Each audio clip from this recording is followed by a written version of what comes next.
complexities and specificity of what it takes to maintain life on this earth, what God did for us, and how amazing and miraculous it is that this even exists.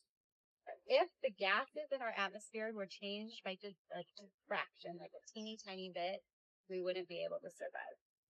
The probability of a planet's surface containing exactly 0.04% carbon dioxide and 21% oxygen simultaneously is virtually impossible.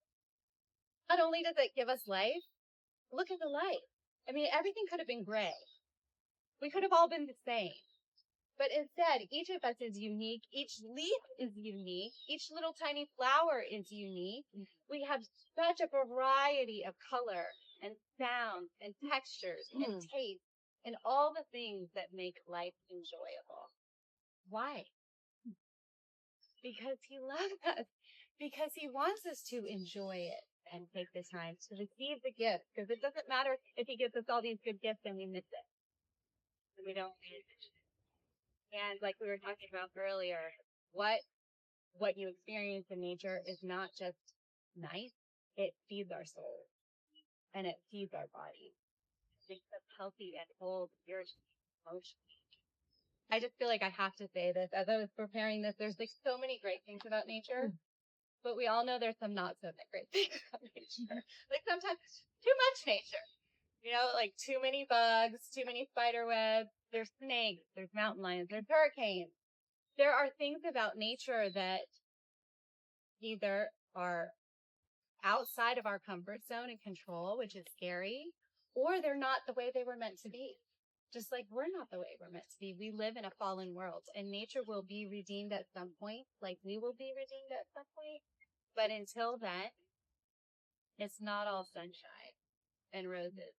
And I just feel like it's important to acknowledge that. We're all going through stuff, and life can be really hard. It's important that we realize we can take comfort in the fact that there's a reason. God still has a plan and a purpose for everything, and he will redeem the parts that are not what they're meant. Finally, he didn't just make all this out here. He made this. He made you guys. And he made each one of us unique. And he is your creator. I mean, we think our parents made us, and of course they helped. But were you referencing Psalm 139 earlier? Where it says he knit us together. He knit us together. He was the one who made us. Which means we belong to him. We don't belong to our parents. We don't belong to our partners, our spouses, our kids, our group. We belong to God because he made us. He cares about us because he was knitting us together, hands on, involved in who we are. And he doesn't see us and all the mistakes. When he sees you, he doesn't, oh man, I messed up on that nose. You know, oh, look, she's just really messing up over here. I wish she'd figured that out already. No, he looks at us just like when we look at our kids, and he's like, look at that beautiful girl. She's really giving it all she's got. Even if it's not quite right. Look at her go. I mean, he's thrilled with you. I want you to know that he is thrilled with you. And he is invested in you becoming all that you can be. Not that and teach you who you're gonna be. You know, creation will be redeemed. It's this good. Imagine what it's gonna be like in heaven when there's a new earth. He sees you already in heaven. He sees you covered with the righteousness of Christ, and he sees you how you're gonna be. He knows what you're gonna look like when you get there. And all the gifts he's given you will be completely restored. As we head into quiet time, I'm going to let you wander off whenever you're ready. So I'm just going to lead you through a time of just kind of breathing and centering and connecting with your creator. Settle in. And if you like to close your eyes, go ahead and close your eyes. Take a nice deep breath. Notice if there's any new smells here. Something that just smells different or fresher.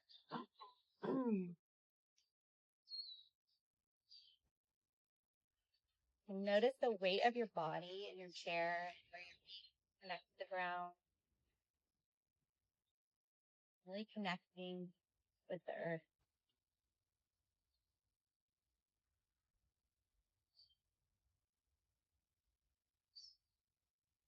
Take some nice slow breaths, kind of settle into a comfortable rhythm.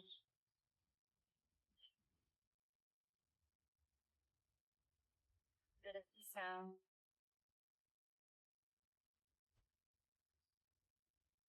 And really allow yourself to connect with the reality that God is here, right here.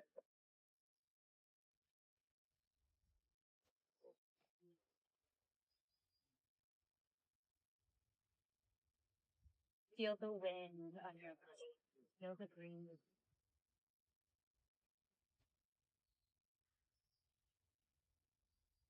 The Hebrew word for spirit is ruach, and it means wind or breath.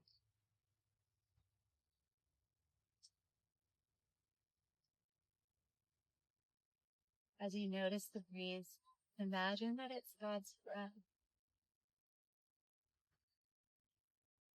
How he brought Adam and Eve to life, and he is constantly breathing new life into us.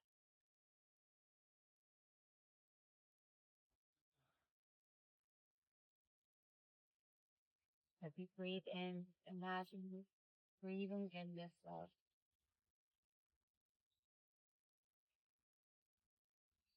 Letting go of your cares as you breathe out.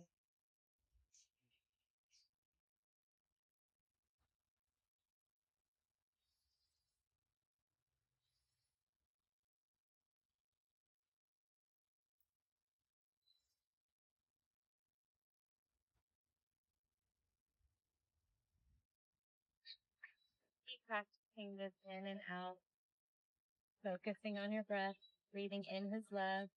And now as you breathe out, imagine releasing his love to those around you. Whether it's someone here physically or someone in your life.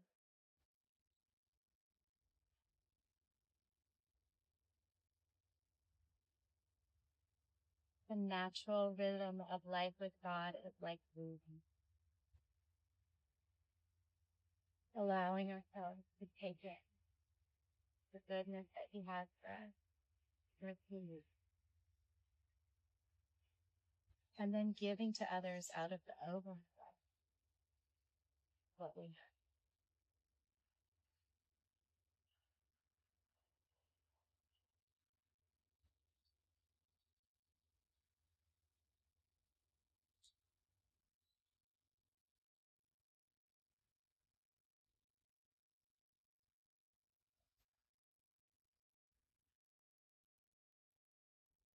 Finally, as you focus on your breath, thank God for his goodness and allow him to bring to mind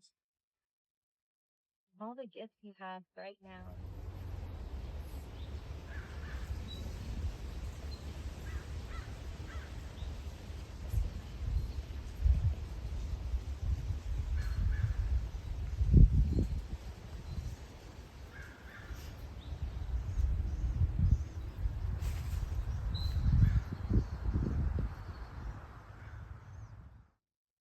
Remind yourself of this deep love for him